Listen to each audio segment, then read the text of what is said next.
Anybody that's seen even a single episode of Star Trek The Next Generation or Voyager knows about technobabble. You know, the science jargon. Elaborate, complicated descriptions of made-up science.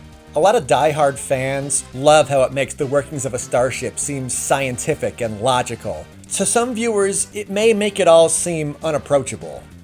Impossible to follow if you aren't already part of the club. And for all the complex continuity and made-up science this series has built up over 60 years, it's still about telling human stories. How do you find the emotional truth in dialogue about realigning the dilithium matrix and maintaining a subspace warp field? Ask LeVar Burton.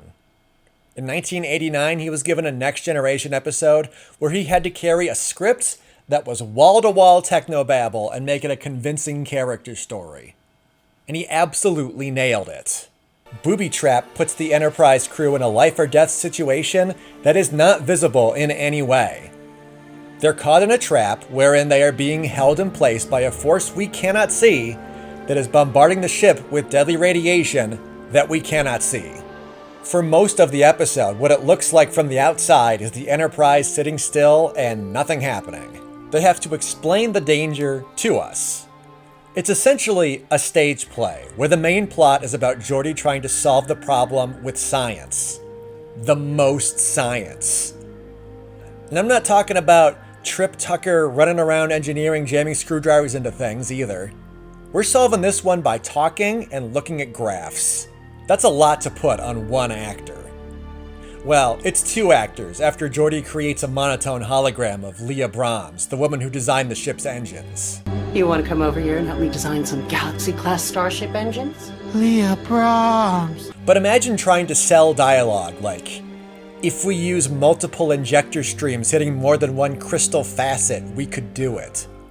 Then if we use multiple injector streams hitting more than one crystal facet, we could do it. They dropped 20 pages of complicated nonsense dialogue on LeVar Burton and hoped he could find the emotional truth in lines like, I want to find a way to supplement the energy supply to the ship and to the engines. Could we alter the matter-antimatter paths?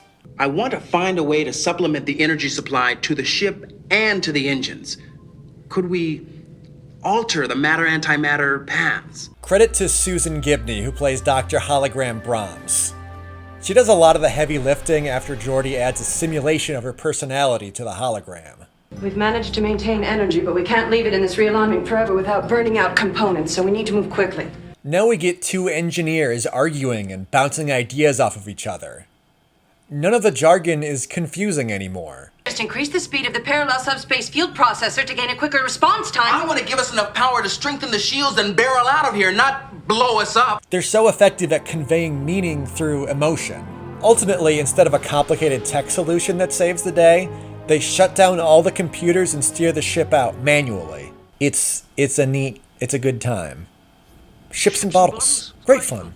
Picard pilots the ship out of the trap. Geordi falls in love with a hologram, and a spaceship explodes.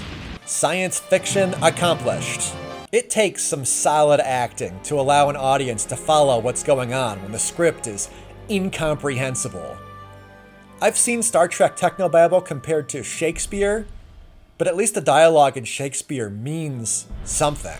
Credit where it's due, there's some excellent directing going on here. I got pretty deep into writing this video before I learned that this is the very first episode of Star Trek directed by a woman, Gabrielle Beaumont, who would go on to direct 8 more episodes, including the original Lower Decks. So, despite the entire story hinging on a bunch of science-y gibberish, there's not a moment of confusion, even for the casual viewer. You believe you understand what they're talking about. This same idea applies to hundreds of Star Trek episodes. But I thought this was a pretty striking example. And it makes for a great episode, even if you're not an expert in warp engine design. Which you're not. Because that's not a real thing.